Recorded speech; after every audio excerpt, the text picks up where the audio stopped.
UP में मुस्लिम दुकानदारों ने फिर अपने नाम के बोर्ड बाहर निकाल लिए हैं। अब बोर्ड आरिफ भी लगाएगा, इमरान भी और मसूद भी। और ये बोर्ड ठीक वैसे ही लगेंगे जैसे कांवड़ यात्रा के वक्त कांवड़ के रूट पर लगे थे। लेकिन इस बार वो सियासी शोर सुनाई नहीं देगा। इस बार जो बोर्ड लगेंगे उनके खिलाफ ना अखिलेश बोल पाएंगे और ना ही मायावती। इन बोर्ड पर राहुल की पार्टी भी चुप रहेगी, इसकी गारंटी है, क्योंकि इस बार योगी हिंदू आस्था के खिलाफ चल रहे उस तंत्र षड्यंत्र पर चोट करने वाले हैं जहां राहुल अखिलेश अगर कुछ भी बोले तो मामला उल्टा उनके लिए पड़ जाएगा। योगी ने एक ऐसा एक्शन प्लान बना लिया है कि यूपी की घिनौनी पिक्चर पर अब फुल स्टॉप लगेगा। योगी आखिर करने क्या वाले हैं और क्या है ये नया प्लान, आइए समझते हैं इस रिपोर्ट में।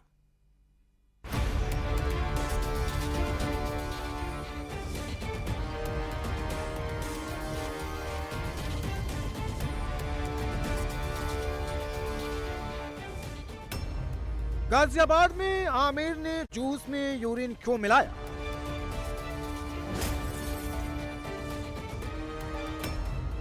बागपत में सद्दाम हुसैन ने रोटी में थूक लगाया, किसने सिखाया?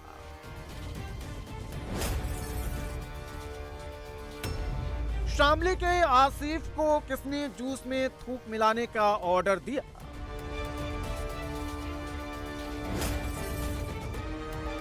तीन शहर, तीन घिनौनी घटनाएं। आमिर, सद्दाम और आसिफ तीनों ही एक समुदाय से। उत्तर प्रदेश से आ रही ये तस्वीरें तो सिर्फ सैंपल है, घिनौनेपन का छोटा सा एग्जाम्पल है। असल कहानी इससे कहीं बड़ी है, इससे कहीं ज्यादा बुरी है, जिसमें पश्चिमी यूपी के कई जिले शामिल हैं। 2024 में सिर्फ पश्चिमी यूपी के गाजियाबाद, नोएडा, ग्रेटर नोएडा, बागपत, सहारनपुर, मेरठ, मुजफ्फरनगर और शामली से ऐसी तस्वीरें सामने आ चुकी है। हर शहर में एक ही प्रयोग हुआ, हिंदुओं के खाने में थूक, यूरिन या फिर कुछ ऐसा मिलाया गया जो नफरत पैदा कर दे। हिंदुओं की आस्था के साथ खिलवाड़ की साजिश क्यों रची जा रही है, उसे समझने के लिए पहले हर एग्जाम्पल को डिटेल से देखिए। शामली का एक वीडियो सोशल मीडिया पर खूब वायरल हो रहा है, जिसमें आसिफ नाम का शख्स जूस में थूक कर ग्राहकों को पिलाता नजर आता है। वीडियो शामली के फूल मार्केट का है, जहां आसिफ ठेले पर जूस निकाल रहा है। वो बार बार अपने मुंह से थूक निकालकर जूस में मिलाता है और ऐसा एक बार नहीं कई बार करता है। बाद में यही जूस कस्टमर को पिलाया जाता है। जूस वाले की घिनौनी करतूत पास में ही दुकान पर लगे सीसीटीवी में कैद हो गई, जिसके बाद ये वीडियो सोशल मीडिया पर वायरल हो गया। वीडियो वायरल होने के बाद पुलिस ने कार्रवाई करते हुए आरोपी को गिरफ्तार कर लिया है। नवरात्र के ठीक पहले जूस में थूक वाला वीडियो सामने आने के बाद लोग नाराज हैं। आसिफ के घिनौने अपराध पर लोगों की डिमांड है कि आरोपी पर रासुका के तहत कार्रवाई हो, क्योंकि मौजूदा कानून के मुताबिक जूस में मिलावट करने के लिए मामूली सजा का प्रावधान है। किसी भी खाद्य पदार्थ की मिलावट पर बीएनएस की धारा 272, 274 और 275 के तहत केस दर्ज होता है। इसमें अधिकतम 6 महीने की सजा और 5,000 रुपए का जुर्माना लगाया जा सकता है। यानी इन धाराओं पर केस दर्ज होने पर आरोपी अधिक से अधिक 6 महीने तक ही जेल में रहेगा। शामली नगर के आसिफ नामक एक व्यक्ति का जूस में थूक मिलाकर ग्राहकों को प्रस्तुत करने का एक वीडियो सामने आया है। अब्दुल के द्वारा ये कोई पहली घटना नहीं है। अब्दुल एक विध्वंसकारी मानसिकता से ग्रस्त है और आज आसिफ को पुलिस प्रशासन के द्वारा गिरफ्तार कर लिया गया है, लेकिन पुलिस प्रशासन के द्वारा आसिफ को सिर्फ गिरफ्तार कर लेना और उसको जेल भेज देना पर्याप्त नहीं है। आवश्यक है कि विचार जन्म कहां से ले रहा है उस जड़ तक जाए और समाज और सरकार को इस विचार के विरुद्ध आज संगठित होना होगा और आवश्यकता है कि सरकार ऐसी घटनाओं के संबंध में कठोर कानून बनाए। लगातार हिंदू आस्था के साथ खिलवाड़ की तस्वीरें सामने आने के बाद हिंदू संगठनों में भी नाराजगी है। बगरा आश्रम के महंत यशवीर महाराज भी आरोपियों के खिलाफ कड़ी से कड़ी सजा की मांग कर रहे हैं, जिससे दूसरे लोग ऐसा करने की हिमाकत न कर सके। यशवीर महाराज वही शख्स हैं जिनकी मांग के बाद कांवड़ रूट की दुकानों पर बोर्ड लगवाए गए। तो ये इस तरह की घटनाएं कभी लोनी में, कभी मुजफ्फरनगर, कभी मेरठ, कभी शामली, बागपत और आए दिन ये घटनाएं हो रही है। इसका कारण क्या है कि इनको शासन प्रशासन का डर नहीं। 2-4 दिन घटना के बाद ये जेल में जाकर के जमानत पर आ जाते हैं और फिर इसी प्रकार की घटना करने लग जाते हैं। शामली से पहले 13 सितंबर को गाजियाबाद के लोनी से भी इसी तरह की तस्वीर सामने आई थी। लोनी बॉर्डर पर इंदरपुरी पुलिस चौकी के नजदीक खुशी जूस एंड शेक नाम की एक जूस की दुकान थी। यहाँ लोगों को जूस में यूरिन डालकर पिलाया जा रहा था। इसका खुलासा तब हुआ जब 13 सितंबर को कुछ लोग यहाँ जूस पीने पहुंचे। लोगों का आरोप था कि दुकान पर बैठे आमिर ने यूरिन मिलाकर जूस पिलाया। नाराज लोगों ने आरोपी की पिटाई भी की। हंगामा बढ़ा तो पुलिस आई। पुलिस ने दुकान की तलाशी ली, जहां से एक प्लास्टिक कैन में करीब 1 लीटर पीले रंग का लिक्विड मिला। शुरुआती जांच में पुलिस ने भी इसे यूरिन बताया। फिलहाल लिक्विड को जांच के लिए लैब में भेजा गया। जूस में यूरिन वाली खबर जैसे ही सामने आई, जूस बेचने वाला हर दुकानदार शक के घेरे में आ गया। आमिर की गलती का खामियाजा दूसरे दुकानदारों को उठाना पड़ा। लोनी के बीजेपी विधायक नंद किशोर गुज्जर ने जूस की दुकानों के लाइसेंस चेक किया। जूस में यूरिन विवाद इतना बढ़ा कि लोनी में हिंदू समाज ने महापंचायत बुला ली। खास समुदाय पर सनातन धर्म को भ्रष्ट करने की साजिश का आरोप लगा।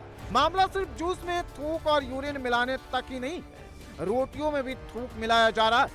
ये वायरल वीडियो बागपत के एक ढाबे की है, जहां एक शख्स रोटी बना रहा है। वो पहले रोटी की लोई तैयार करता है और फिर उस पर थूकता है। फिर यही रोटी लोगों को खाने के लिए परोस देता है। नफरत फैलाने वाली दूसरी तस्वीर भी देखी। एक व्यक्ति कैसे अपने बाइक पर दूध का कैन लेकर आता है, फिर एक घर के सामने अपनी बाइक लगाता है, फिर दूध निकालने से पहले उसमें थूकता है। जहां ये शख्स दूध की डिलीवरी करता होगा, उस घर के सदस्य यही दूध पीते होंगे। इसी दूध का पंचामृत बनाकर भगवान को चढ़ाया जाता होगा। हिंदू आस्था से खिलवाड़ के मामले कई शहरों में सामने आए हैं, लेकिन सोशल मीडिया पर गाजियाबाद, शामली और बागपत की तस्वीरें सबसे ज्यादा घूम रही है। तीनों इलाके वो हैं जहां मुसलमानों की अच्छी खासी आबादी है। तीनों इलाके वो हैं जहां मुसलमान ही सियासत का एक्स फैक्टर बनता है। इसलिए इन जगहों को साजिश का अड्डा बनाया जाता है। नफरत का सेंटर पॉइंट ऐसी ही जगहों पर तैयार किया जाता है। हिंदू सेंटिमेंट्स के खिलाफ साजिश बढ़ी तो एक्शन भी बड़ा होगा। 5 दिन पहले ही योगी आदित्यनाथ ने गोरखपुर में ये मैसेज क्लियर किया था। गोरखपुर के जो लोग बाहर काम करते हैं या पूर्वी उत्तर प्रदेश के जो लोग बाहर काम करते हैं, आखिर उनकी भी तो इच्छा होगी कि उन्हीं के घर में उनको सुविधा प्राप्त हो। और अच्छा है, यहाँ पे जो मिलेगा कम से कम वो हापुड़ वाला जूस तो नहीं मिलेगा ना, या थोक लगा करके वे रोटियां तो नहीं मिलेंगी, या तो शुद्ध मिलेगा जो भी मिलेगा। योगी आदित्यनाथ खाने पीने की चीजों में मिलाए जा रहे नफरती जहर को लेकर सख्त हो गए। यूपी में अब खाने पीने के सामान में थूक, यूरिन जैसी नफरत फैलाने वाली हरकतें बर्दाश्त नहीं होंगी और जो ऐसा करता हुआ मिलेगा उसके खिलाफ सरकार कड़ा एक्शन लेगी। योगी सरकार का ऑर्डर सभी ढाबा, होटल और रेस्टोरेंट के लिए जरूरी होगा। नए आदेश के तहत सभी ढाबे, होटल और रेस्टोरेंट में काम करने वालों का वेरिफिकेशन जरूरी होगा।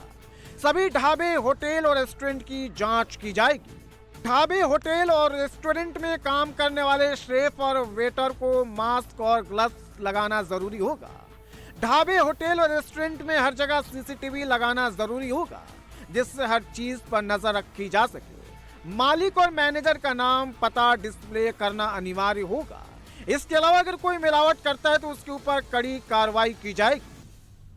उत्तर प्रदेश में अब सभी ढाबों और रेस्टोरों को नेम प्लेट लगानी होगी, यानी ढाबों और रेस्टोरों के बाहर लिखना होगा कि ढाबे रेस्टोरों का संचालक, प्रोप्राइटर, मैनेजर कौन है। पता भी लिखना होगा। सरकार ने आदेश दिए हैं इसके लिए कानूनी संशोधन करने के लिए। इसके अलावा सभी रेस्टोरों में सीसीटीवी कैमरे लगेंगे, और सिर्फ सीसीटीवी कैमरे वहाँ नहीं लगेंगे जहाँ लोग खाना खाते हैं, बाकी जगह भी सीसीटीवी कैमरे लगाए जाएंगे। रेस्टोरेंट, ढाबों का जो स्टाफ है उनका पुलिस वेरिफिकेशन होगा। खाना बनाने में मास्क और ग्लव्स का इस्तेमाल करना होगा, और किसी भी तरह की मिलावट सरकार का कहना है उसे बर्दाश्त नहीं किया जाएगा। अब हम एक ढाबे में आए, ये बताइए, सरकार ने कहा है कि नेम प्लेट लगानी होगी ढाबे। नेम प्लेट हमारी लगी है गुप्ता जी रेस्टोरेंट के नाम से। जी, तो इससे क्या फ़ायदा होता है जैसे नेम प्लेट लगाने से? ये आदेश है। इसको मतलब इससे फ़ायदा क्या होता है जो आते हैं खाने? हाँ, नहीं तो हमारे नाम से जो है इस रोड पे हमारा नाम भी चलता है, बढ़िया खाना खिलाते हैं। ऐसे सरकार ने कहा है कि जो ढाबे रेस्टोरेंट्स में सीसीटीवी लगे, जो स्टाफ है उसका वेरिफिकेशन हो, ग्लव्स और मास्क पहन के खाना बनाया जाए। बिल्कुल बिल्कुल सही कह रहे हैं। बिल्कुल उससे सुरक्षित रहता है इंसान, क्योंकि कोई चीज़ का मतलब कोई डर नहीं रहता उनको। उससे ये रहता है कि जैसे कि हमारी अपनी स्वयं भी सुरक्षित रहेंगे, लोग भी सुरक्षित रहेंगे। और साफ़ सुथरा भी रखना चाहिए, क्योंकि साफ़ सुथरा रहेगा तो हमारे कस्टमर भी आएंगे। और अच्छी चीज़ें हैं ये सारी चीज़ें। जो नेम प्लेट लगाना, नेम प्लेट के लिए तो जो जारी करेंगे वो तो मानना ही पड़ेगा, जाहिर सी बात है। योगी सरकार के फैसले के बाद सारा फोकस दुकानों की साफ सफाई और सुविधाओं पर शिफ्ट हो गया है। हमने गाजियाबाद के इंदिरापुरम की विंडसल स्ट्रीट मार्केट में योगी सरकार के फैसले का रियलिटी चेक किया। ये जानने की कोशिश की कि यहाँ मौजूद दुकानें क्या उन मानकों पर खरी उतरती हैं जैसा योगी सरकार चाहती है। क्या नाम है सर आपका? मोनू।